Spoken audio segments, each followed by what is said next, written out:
My name is Daniel Foster. I'm 48 years old.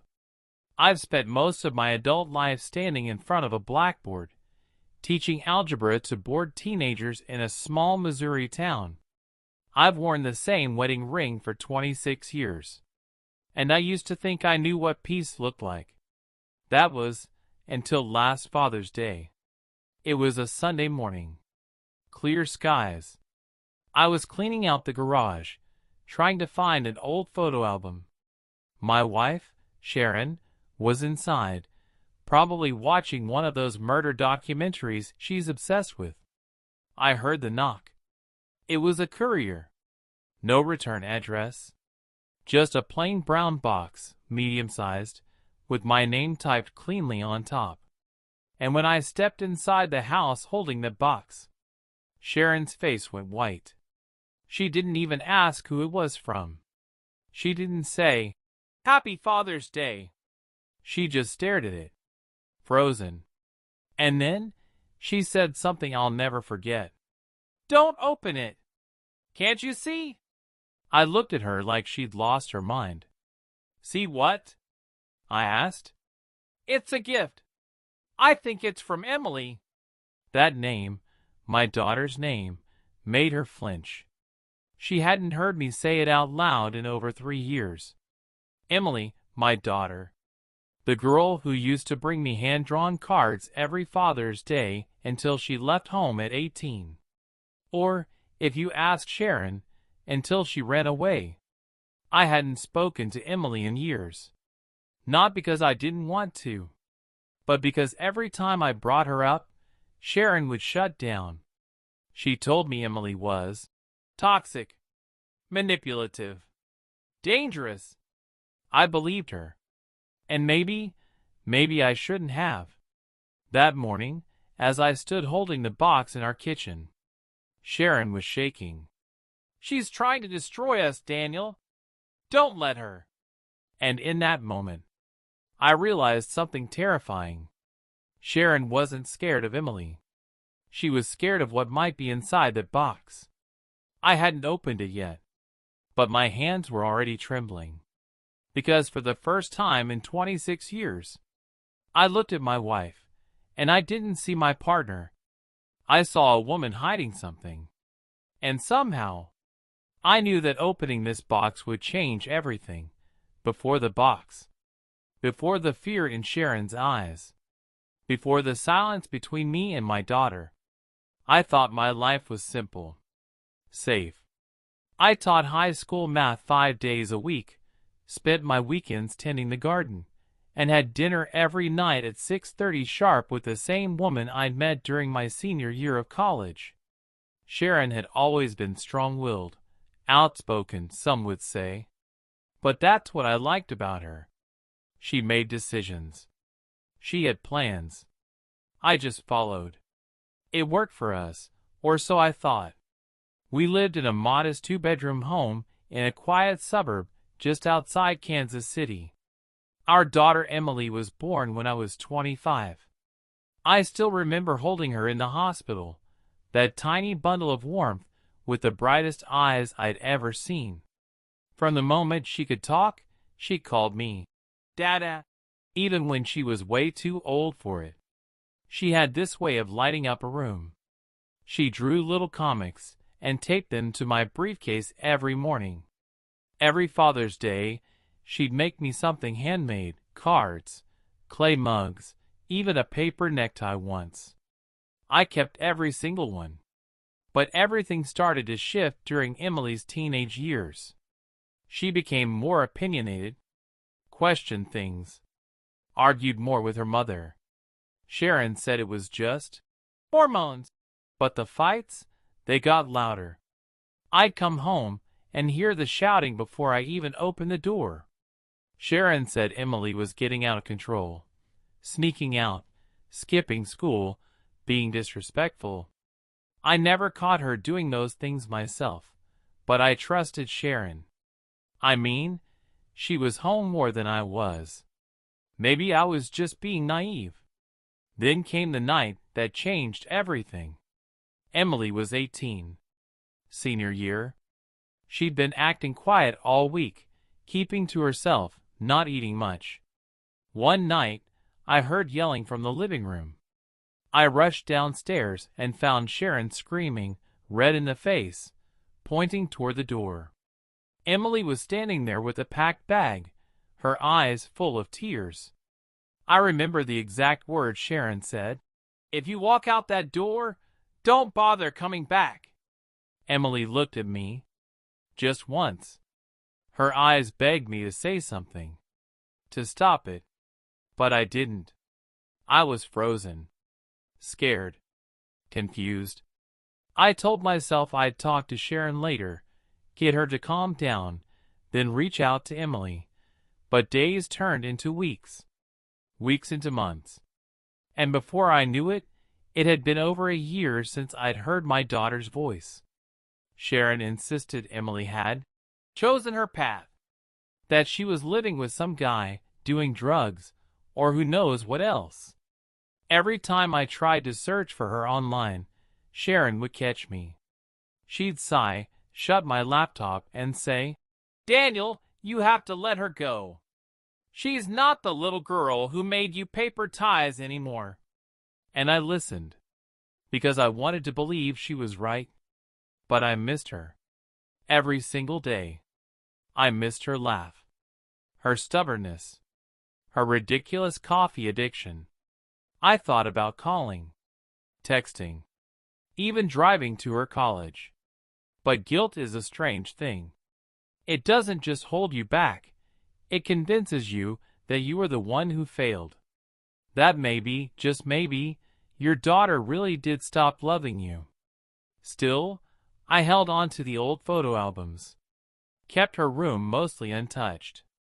I never admitted it to Sharon, but sometimes at night, I'd sit on Emily's bed and just remember the way she used to run in after school, dropping her backpack yelling, "Dad, I passed my math test." And so, for years, I carried that quiet grief. Until that box showed up. Until the name I hadn't spoken in forever came back into my life. Sharp, sudden, undeniable. Emily. My Emily? Somehow, she had found me again. And my wife, the woman who swore she protected me all these years, looked like she'd seen a ghost. After the box incident, something shifted inside me. I didn't say anything that day. I didn't open it, not yet. I just set it on the desk in the guest room and walked away. But I didn't forget the way Sharon reacted. That panic in her eyes, that wasn't normal. That wasn't concerned mother energy. That was fear. And not fear for me, fear of what I might discover. The next morning, Sharon acted like nothing happened. Made coffee. Toasted bagels. She even kissed my cheek like it was any regular Monday. But I couldn't stop watching her. The way her hands trembled slightly as she buttered her toast. The way she avoided looking toward the guest room. When I asked, "Do you want to talk about yesterday?" she simply said, "There's nothing to talk about," and walked away. So I stayed silent. But I started watching. I noticed her phone was always on silent now. Never used to be. She started taking calls in the bathroom, with the shower running. At night, she kept the screen facing down. Once, I walked into the kitchen, and she jumped like I'd caught her stealing. The worst part? She started bringing up Emily again, but only to remind me how unstable she was. "She'll twist everything," she said. "She probably wants money." I never mentioned money. Sharon brought that up on her own. Then came the credit card statements. Sharon handled all our finances. I trusted her completely. But one evening, while looking for an old utility bill, I found a folder with our account summaries. Most looked normal. Groceries, fuel, basic stuff. But then I saw it, multiple large withdrawals, months apart, sent to the same unknown account. A name I didn't recognize. $3,000 here. $5,000 there. Always round numbers. Always vague memos. Consulting services deposit. I didn't confront her. Not yet. Instead, I started making quiet notes. Dates. Amounts. I Googled the name on the transfers. Nothing came up. No business. No official profile. Just fragments that didn't make sense. That's when I knew something was very, very wrong. Either she was hiding something big, or someone else was helping her do it. But the most painful part? She acted like I was the one falling apart. Anytime I asked a simple question, "Did you talk to the bank today?" Or, "Have you heard from Emily?" she'd sigh, pat my shoulder, and say, "You really should stop obsessing. It's not healthy." I wasn't obsessing. I was waking up. One night, I pretended to fall asleep on the couch. Around 2 a.m., Sharon tiptoed downstairs. I watched through the half-open hallway door as she pulled out her phone and started whispering. I couldn't hear everything, but one sentence chilled me to the bone. "He still hasn't opened it. But if he does, we're done." We're done. Who was we? I didn't breathe. I didn't move. I just sat in the darkness, realizing something I never thought I'd admit. My wife, the woman I built my life with, was lying to me. About our money. About our daughter. And possibly about everything. Still, I didn't say a word. Not yet. Because now I needed proof. And I knew exactly where I had to start. That box. The next morning, I waited for Sharon to leave for her usual grocery run. As soon as the front door shut, I went straight to the guest room and opened the box. I expected something dramatic. A trap. A confrontation, maybe even just ashes of old memories. But what I found inside was worse. There were 3 things. A flash drive. A thick, folded envelope. And a small pink note. The handwriting on the note stopped my breath. It was hers. Emily's. I would know those looping E's anywhere. "Dad, please don't ignore this. You've been lied to. You deserve the truth. I never stopped loving you." I sat down slowly, hands shaking, and opened the envelope first.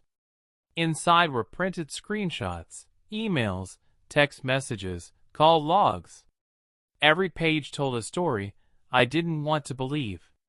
The first screenshot was from an email account I hadn't seen in years, Emily's old Gmail. She had written to me 2 years ago. A long message. Desperate. Apologetic. She told me she missed me. That she was sorry for how she left. That she never hated me. That she wanted to explain everything if I'd let her.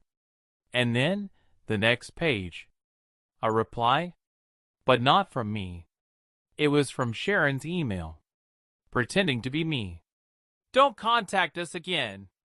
You made your bed. We've moved on." My heart stopped. I read it again and again, hoping I was misreading it. But the timestamps matched. The IP address, same city. Same time Sharon was home. She intercepted it. She wrote back as if she were me. She never even told me Emily had reached out. I felt sick. Like the walls around my life had just caved in. The next few screenshots made it worse. Bank receipts. Money transfers. Sharon had been sending thousands of dollars every few months. Not to Emily, but to a man named Raymond Blackwell. I didn't recognize the name, but in one email, Emily wrote, "She's still with him, isn't she? I saw them that night, Dad. That's why she threw me out." It all made sense now. The night Emily left, she didn't leave. She caught Sharon cheating, and Sharon kicked her out to protect herself. I opened the flash drive next, heart pounding, and plugged it into my laptop. It contained two things: a voice recording and a folder labeled Court. I clicked the audio file. Sharon's voice, laughing softly. He still thinks I'm protecting him. Can you believe that? Honestly, Ray, I could drain his accounts and he'd still think I'm saving him from Emily. I paused the audio, got up, sat down again. My skin felt like it was on fire. All those years, the doubt, the confusion, the loneliness. It wasn't just manipulation. It was strategic. Sharon had cut me off from my own daughter. She'd used my trust, my grief, my fear, and turned them into weapons. And all I ever did was believe her. I didn't cry that night. I didn't yell. I didn't even tell Sharon I knew.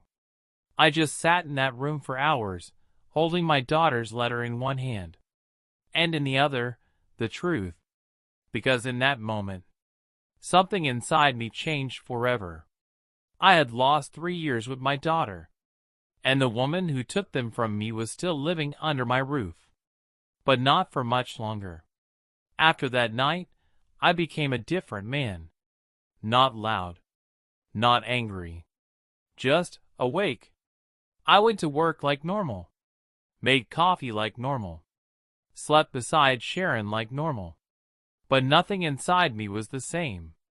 I had spent years letting someone else dictate what I believed about my daughter, about my past, about myself. That was over. The very next day, I drove out to a local library an hour away, not our town, not even the next one over.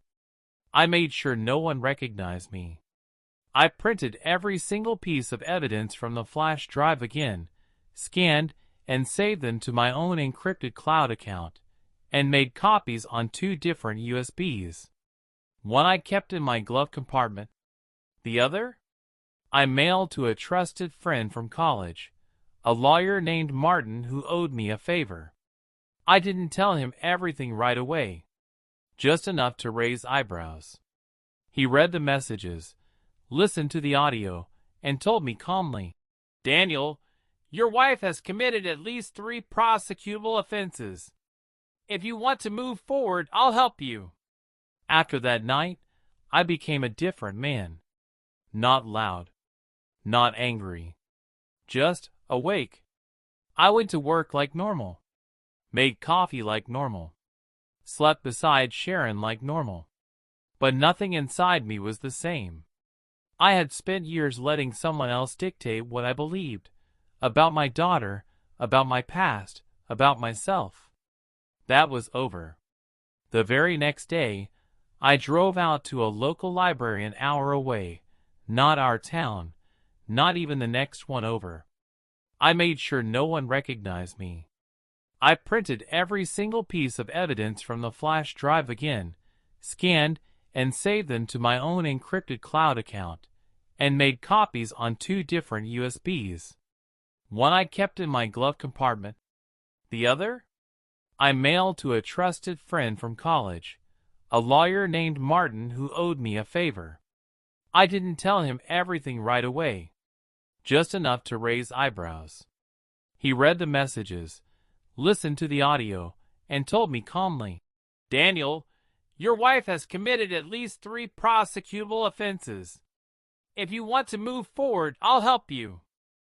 The night she was kicked out, she had walked into the kitchen and found Sharon, her own mother, kissing a man who wasn't me. She screamed. Sharon slapped her, told her to pack her things and never come back. And when Emily begged me for help, Sharon intercepted her email, pretended to be me, and sealed the door shut. "I waited for you to call," Emily whispered. 4 months. "I should have," I replied. "I didn't know. I didn't know." Now I did. We spent hours planning.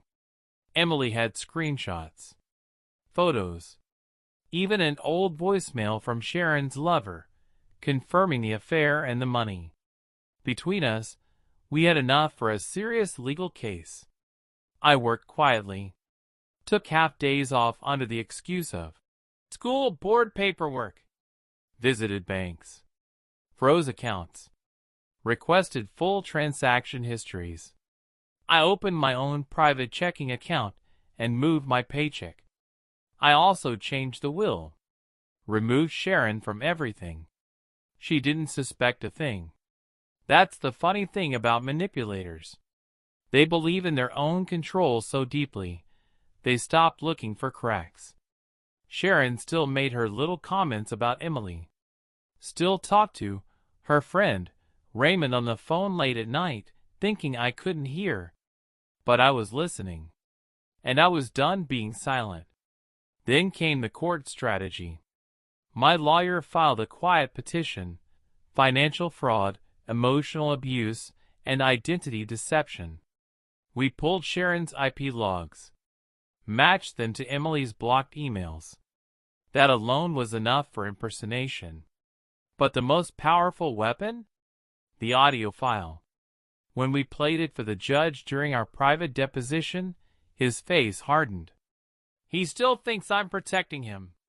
Honestly, Ray, I could drain his accounts. It was over. My lawyer set the court hearing for the week after Father's Day. And that's when I had the idea, the final trigger. The box. A gift from Emily, not just to give me the truth, but to force Sharon into revealing her fear. I asked Emily to send it herself. No name. Just the package. And it worked. Sharon unraveled the moment she saw it. Her panic was proof of her guilt. Don't open it. Can't you see? Yeah. I could. And now, so would everyone else. Father's Day came again, 1 year after the box. This time, I woke up early, not because I was expecting a gift, but because I was about to give one to myself. Sharon made breakfast like always. Waffles. Syrup. The same way she had for years. But I didn't touch a bite. I just stared at her, the woman I had once believed would grow old with me. She smiled, but I saw it clearly now, the way her mouth curled, how every smile was always about control. Something wrong? She asked. I looked at her and calmly said, No, not yet. She blinked, tilted her head. But before she could reply, there was a knock on the door. It was the process server. Straight suit, thick envelope, calm voice. Sharon Foster? You've been served. Her smile vanished like a flame in the wind. She opened the envelope right there, hands trembling.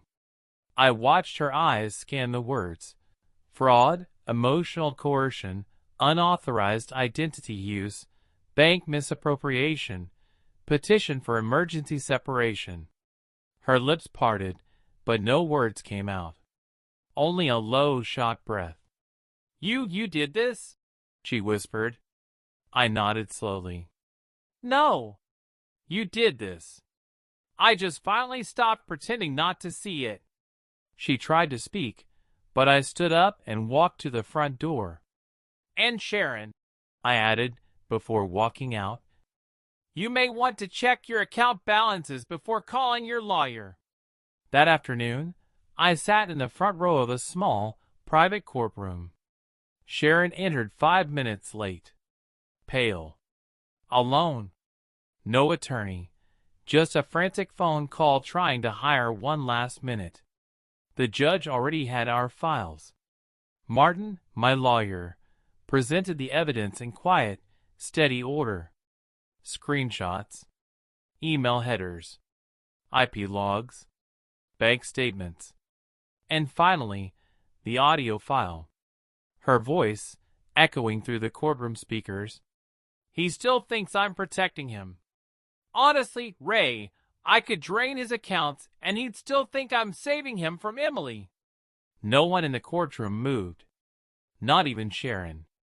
She just sat there, stunned, as her own voice destroyed whatever defense she might have hoped for. Then came the final blow. Emily entered the courtroom. She hadn't planned to, but she said she wanted to look her mother in the eye one last time. She walked up to the witness box, looked directly at Sharon, and said clearly, "You stole my father from me, but you didn't break him. You woke him up, and now we're rebuilding without you." It was quiet after that. Not dramatic, not explosive, just justice. The judge granted the emergency separation immediately, froze joint assets, ordered a financial forensic audit of Sharon's accounts, issued a no-contact order until the divorce hearing. And just like that, she was done. I walked out of that courtroom with a copy of the order in my hand. But more than that, I walked out with clarity. I had lost years, lost peace, but I wasn't going to lose one more second. Emily walked beside me, quiet, tearful, but smiling for the first time in years. We didn't say much. We didn't have to. It's been 10 months since the courtroom. I live in a quiet apartment now, nothing fancy. One bedroom, a balcony that gets the morning sun. There's a coffee shop downstairs where the barista already knows my order, black, no sugar. I like that. The predictability, the peace.